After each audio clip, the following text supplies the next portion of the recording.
Sopuyawi, Ngarang Suni, Mamang Sugaltaviki, Susi Legre, Ngarang Sumuna Vasida Koi, Paumi Yona, Mutere, Chopuki Paus, and Sea Paus, and the Yauri. Laibo Hang di, Leingak in the Su, December Taski Manunda, IDP sing the Simayum, and Janabu Honagani, Tazaba, Piki Bani, Madugi, Tazaba, do Urakta the Gi, Koi Shawnaba, IDP in the Moima Samsang, the Hanjan Jeragi Hadana, a Koi. Protest of the Changna Mohana, the Moon of the So I still like Hang Suni, Chahi and Makai Helaba. Maru na khud lip kem te lerek paib si ait by ait ki kam da lerek paib si khang bu khang yam khang nga lai aw na sida IDP sing haji ori fivum Leingak na local level khong thang adu December tha phabu gi manung da IDP sing mem da hanjan ba si oithokkadra bra oithokoidra ji Rojes ke ba kari mo len tham akoi gi ngarang IDPs mem goita bigi akoi gi akoi lanje loi hai tare Manipur lon da bakoi mem asopan thang na gi masi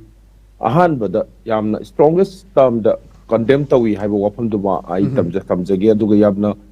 masi yam nuai taba aduga tohoi taba thabak abani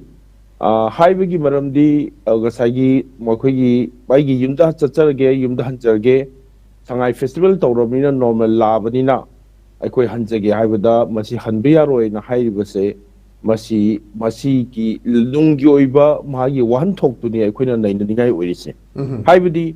Nungi one to Haibadi, Nasagi, Akoigi, Manipur community sing Tongan na Haiduaga, Akoigi, Labor, Position Yaya, the Tori, say Masi community the Tobunate, Masi, Bar Sarkana, Baraki police, Mui Makada, Tauba, Aduma Tabak Amani, Haidana, Mayam, the Kanga Iba, do Aquinasu, Mayasing the Masi Uribasi, Bar Sarkagi, the Haiba, IDP sing Aduga Mai community sing na. Mai mapam da hanjalan basi makhoi pandam oina makhoi objective oina masi constitution da yaujariba mai Supreme Court na su mai resettlement tawgadawni mai labor property singa kadawni haidana kayara mo haigre ko aduna masi tasengna ba sarkana security forces singa sina aduga security forces si moina thingi basi makhoi da order mai makhada Delhi dagi haiba community sing tonga na thamu aduga tonga na rule tawge haibagi aron ba agenda du mayek sengna tholopani haina akoina lowi masi lowbai maramdi kaino kan da hojiki Manipur thoiba handa laiba sigi irang se communal irang ne na mayam na hairga su masi tasengna hojikti masi Delhi na design tawba Bharat sarkar na Bharat ki lariba tongan ba deep state involvement yawra kanda yamaba security forces singa se ain thugaiba ain kaiba makuta khulai pairaga lam khopsin nabu khonaba aduga area dominate tawnabu khonaba adum lo khotfu adu makhoi bu thengnaraga anda rule of law sananaba India ki constitution sananaba aduga lairiba mai free right movement danatana mai hana lejaramba land gi mamang da lejaramba phibam du hanjal hallu so haidana security force tharak panati habese hajik thoiba posina masina tai hajik Tauriba video mayam sinu uliba posi masigi security forces singsi tasengna aikoina yengadoriba si kuki lalobu singsi na makoina akoi chochampuda amade kangpokpida phamkiba makoi mifam kaya singda akoi IDP sing chahangba yaroi haidana makoina warip kaya loghi ko warip kaya loghi basi haiba warip sing adu tasengna aikoi lamsi makhoi ethnic cleansing haibatai maitai singsi maroina akoi tapaki lam singse takshala akanda haiba lam singsi kuki state aduga mai tongan lam ama semna nabagi agenda da maitai singda attack tawrapadu adugi attack tawdro matungda security forces na makoina pameba agenda du implement tawba ground implement tawba changna handaba aduga madugi laiba result ne ngasi akoi gi thoiba pose aduna aikoi khudimang na mayek na khandori base laiba security forces singse aikoi gi Manipur gi miyam gi community singa se ngak na naba lakpanate makhoi singa se Manipur singse mase thugai raga makhoi na rule tawrakanda aikoi community singse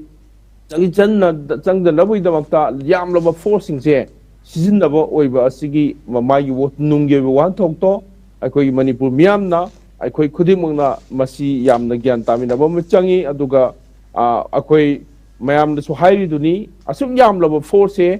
masina ngasi gwaitabi da yum da sangjagi haidana lakpa matamda makoina thingnaba sinariba hojik video da uliba magi visual sing photo mayam sing asi makoi gi leiba force na unified oina aikoi manipur thugai da bu honariba kuki khulai paiba sing adugi mathakta aduga any masada khulai paira kanda leiba sing adugi mathakta makoina honarama taraga dinga si lei film ji oiroi ko aduna masi unprecedented oiba india da bu thokhidiba india da communal india ibc tasingna communal riot thoga lakpa leiba amani masi akoi anouba nate Gujarat da thokiba Delhi da thokiba Mumbai da thokiba Hyderabad da thokiba tongan ba riot kaya singda state sina magi yamna phajana control tawrakanda aikoi irang sing asi tholapa taraga su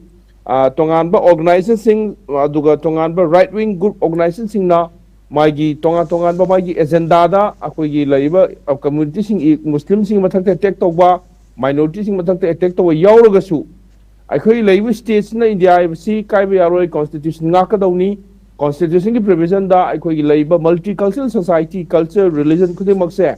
protect tawgadawni haiba magi nunggi oiba india ki constitution ki ambedkar na piramba magi nunggi oiba principle adubu ngakna nabagi damakta india ki security forces leiribani adubu manipur adi haiba madugi principal forces ado ngakna nabal nattaba aikoi lamse maset thugai rakanda divide and rule haibadi lamsi thugai halle aduga rule tawba adi sangai festival khangde tongan ba festival khangde sinjal lakanda akoi si normal oiba punsi role bada lei haine nabagi namta tawrakpa thabak sida aikoi gi security forces na noi changba yade na haibase masigi nunggi oiba mekti wafamdi masi thugai na ba silibase masi community na natraga kanaguma khulai pai group amana tawba nate masi khulai paiba state ki agenda da delhi ki agenda da gi masigi process silap ko ni haibase security forces na madugi thabak to ground da implement tawno khona ba se masi akoi yabam thokti aidana idps na honari ba sumaina akoi manipur miyam khudibak na